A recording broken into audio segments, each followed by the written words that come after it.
What is up, guys? This is the Osmo.com Night Shift Podcast. We've got a huge 14-game slate for Friday, August 10th.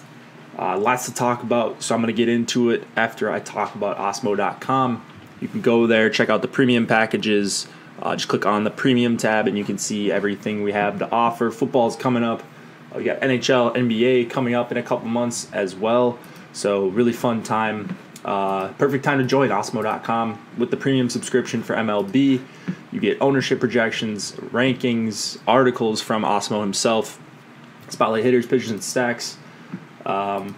It's just a lot of stuff we offer. MLB strategy video. We've got the live stream with Josh, Chris, and myself rotating in.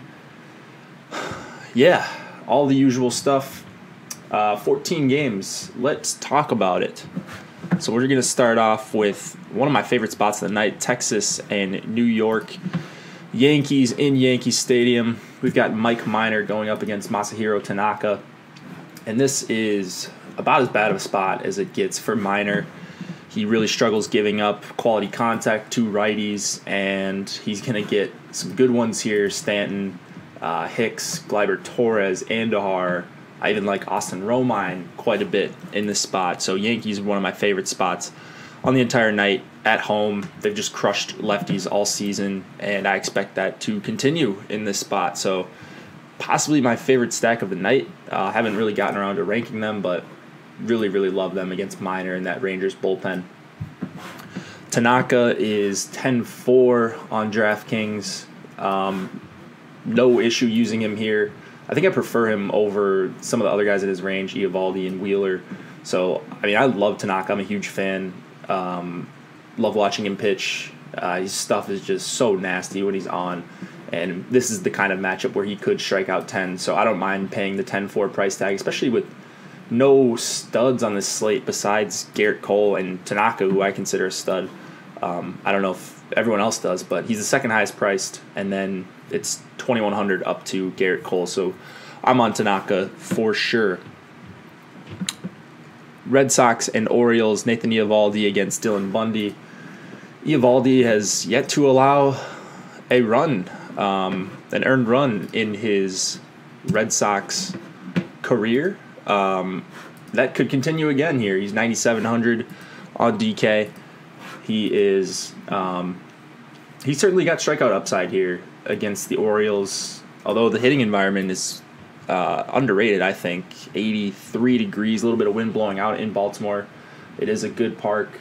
So I'm not crazy about Eovaldi. Like I said, I prefer Tanaka, but I think Eovaldi is also fine. If you much prefer him, then take him and take the $700 discount. I think I just lean Tanaka there.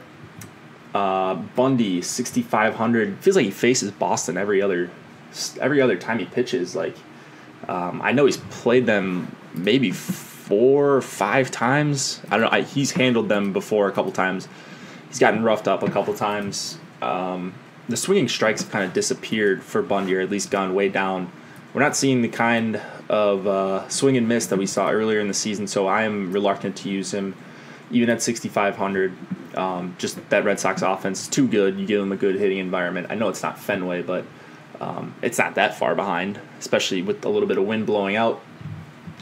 So probably no Dylan Bundy for me. There are a ton of options at pitcher. There's not a lot that like stick out as great plays. There's just kind of a lot of viable spots. So that's why I'm probably off Bundy and on to some Red Sox bats like Benintendi and the rest of the usual suspects, Betts, JD Martinez, Bogarts. You get the picture. Tampa Bay and Toronto. I believe this is going to be the Blake Snell start. I don't know that for sure. Still, you never know what the Rays are going to do, who they're going to bring out of the pen. But Fangraphs, once again, has Blake Snell going. So I'll just go with that. I love Blake Snell as a pitcher. If he's 9,900 in this spot, I will play him. The 9 righties for Toronto don't really worry me. And, you know, he can get up to probably like 80 pitches here. He's probably a little bit overpriced, but I don't think people will use him. They'll see that he only threw 59 pitches in his last start and probably just be off him. But he's the kind of guy that when he's rolling, he just puts him down in a hurry. So I don't mind using him if he indeed is going to start. If he is starting, I'm not really interested in Toronto bats. On the other side, Marco Estrada, not Marco Gonzalez. Almost said Marco Gonzalez. He had a rough start the other day, and I had a lot of him. So the other Marco Estrada, 7,100 on DraftKings. This is actually a sneaky good matchup for Estrada because he throws that changeup so much. I'm seeing a lot of lefties in this projected lineup for the Rays. You've got Choi, Wendell, Bowers, Smith, Kiermaier, Brandon Lowe, Michael Perez. That's 7 lefties potentially for Estrada, which would be advantageous.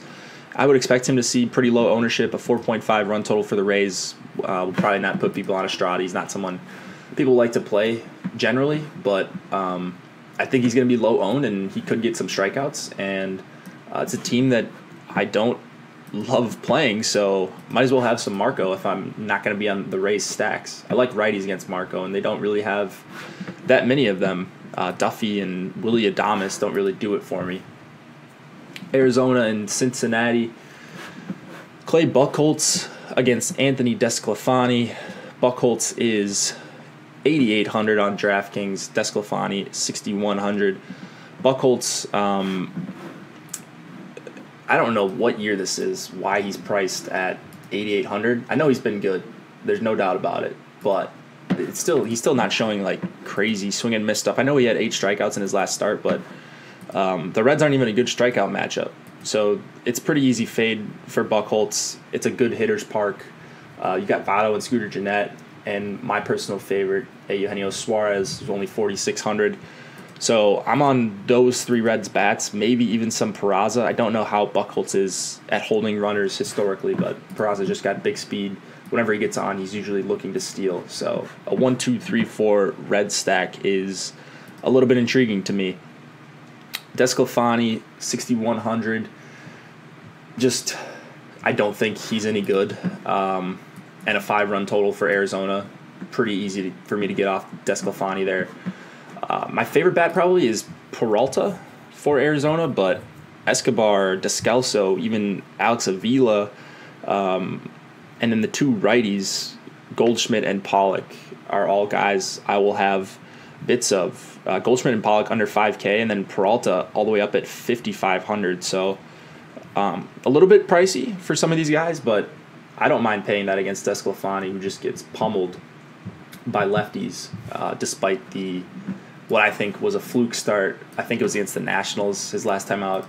I don't expect that type of thing to happen very often, and it's not like he had a lot of strikeouts anyways. Minnesota and Detroit, we've got Irvin Santana against Jordan Zimmerman. Santana is 6,400. Would expect him to be somewhat popular because of the matchup against the Tigers. They strike out the most against righties over the last month at almost 27%. So I get it. Santana should be popular here. I don't know if I'll have any of him, though. I'm worried about his health. He couldn't get swinging strikes or chases, really, against Kansas City in his last start. That's really worrisome. Has a under 5% swinging strike rate in his first 3 starts combined. I mean, I don't love the Tigers' bats, but also you add in the fact that Santana's velocity has dropped a mile an hour each of his last 2 starts from his first one on his fastball. And now all of a sudden you're looking at a guy who may not be fully recovered and possibly chalky because of his price and his matchup. So those are the reasons why I'm probably going to stay off Santana.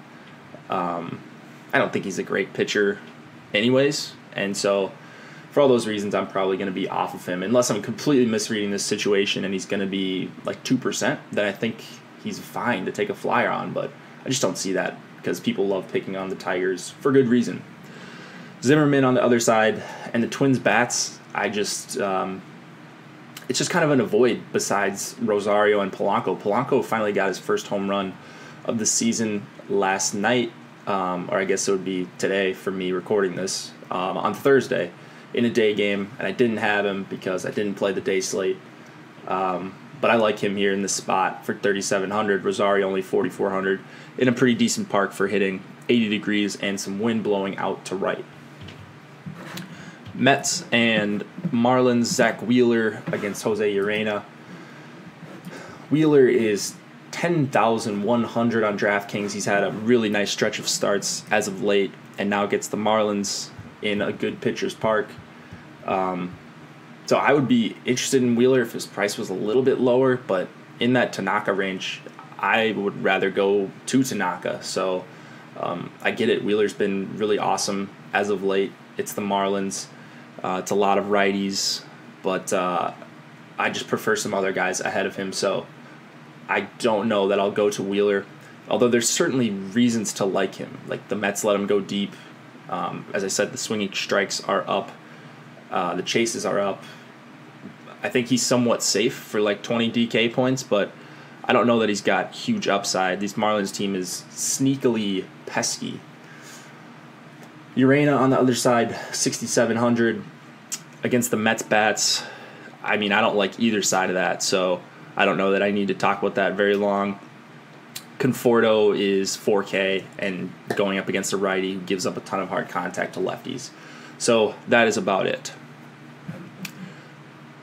Brewers and Braves. Freddie Peralta going up against Kevin Gausman. Peralta 9,200. He's coming back down to earth as of late. Still getting strikeouts at a decent rate, but not playing him here against the Braves, who have three guys that I'm super interested in for this slate: Albies, Freeman, and Markakis. I like a lot. And that's about it. So more of a mini stack for the Braves for me. I don't know that I'm just firing out 5 of them, but I mean, you could make a case for them. It's a pretty good park. 4.3 run total isn't insignificant. Gausman for 6,800, just a guy that I really like.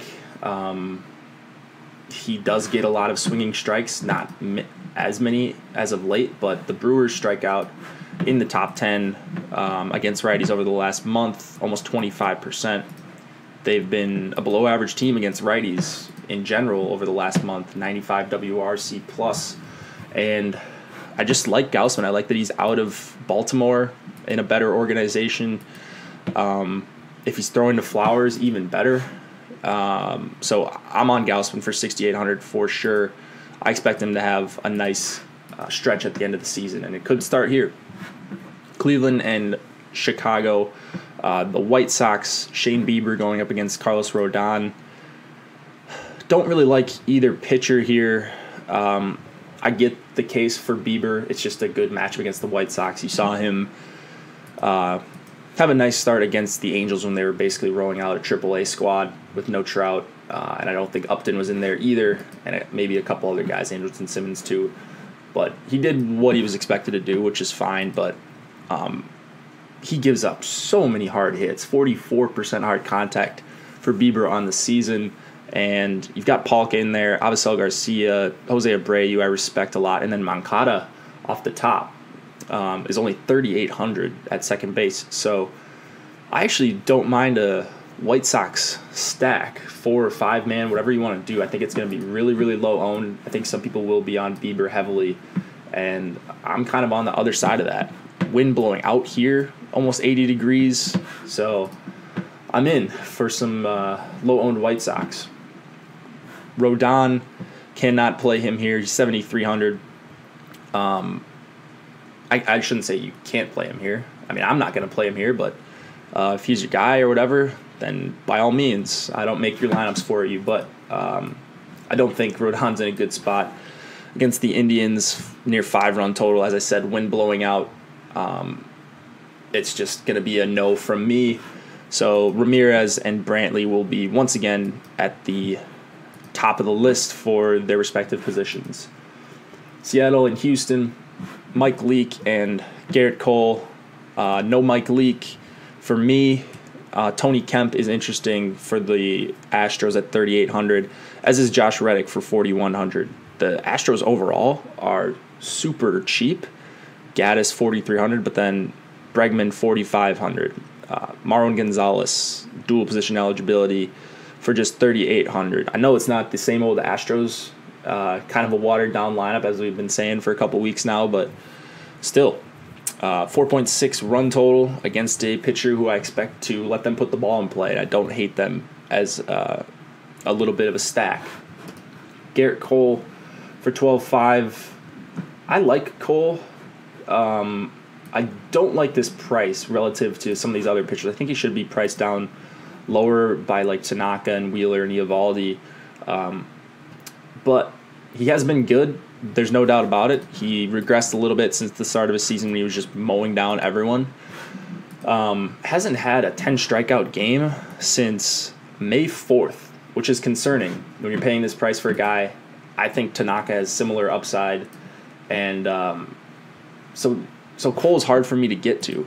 I think Wheeler has similar upside if things break right for him. Even though I said I don't think Wheeler has a ton of it, I could see a point where Wheeler gets to 25, 26 or so fantasy points. And I think Garrett Cole, I don't think he's got 10 strikeout upside here. So for 12.5, you either need 10 strikeouts or you need 7, 8 innings. And I don't know that he can do it here. So it's just a price thing for me. I'm not going out of my way to target Seattle bats. But that is that. Seattle, or no, not Seattle. Just did Seattle. St. Louis and Kansas City. Austin Gomber against Birch Smith. Gomber is 6,300. He is pretty stretched out. He threw 79 pitches a few days ago, and Kansas City striking out the 7th most against lefties over the last month. A brutal 77 WRC plus and a even worse 0.085 ISO. The Royals are a disaster. Outside of Merrifield and Perez, they really don't have many respectable hitters. So you can certainly make a case for Gomber for 6,300. On the other side, Birch Smith, I expect him to get lit up here, giving up a lot of hard contact to both sides. Has been getting some swinging strikes, but in this weather, for a pitcher that I think will let the Cardinals put the ball in play, with a terrible bullpen behind him, I'm on the Cardinals. I target against the Royals almost every day, regardless of who their starter is, just because if they get to him early, the runs are going to come very often after that because of the terribleness of this Kansas City pen. Dodgers and Rockies. Kenta Maeda against John Gray. Coors will probably be somewhat low-owned because of the two names on the mound. Maeda relies on that changeup to get strikeouts, and that could be some trouble in Coors. So Blackman, Cargo, and Arenado especially are on my list of guys that are low-owned that I don't think should be low-owned. So I don't like Maeda here. I'm not going to play him for 7K. If I was playing a pitcher, it would probably be John Gray just because he's got the stuff to get it done in Coors. And if you're throwing changeups in Coors like Maeda is probably going to have to, then you could be in trouble because it's not going to have enough time to break as it usually does. So you can make a case for either the Dodgers bats or Gray. It may just be an avoid spot for me because I respect Gray so much. I respect the Dodgers bats so much. Just going to hope that one kind of stays quiet. Don't really have a strong take either side.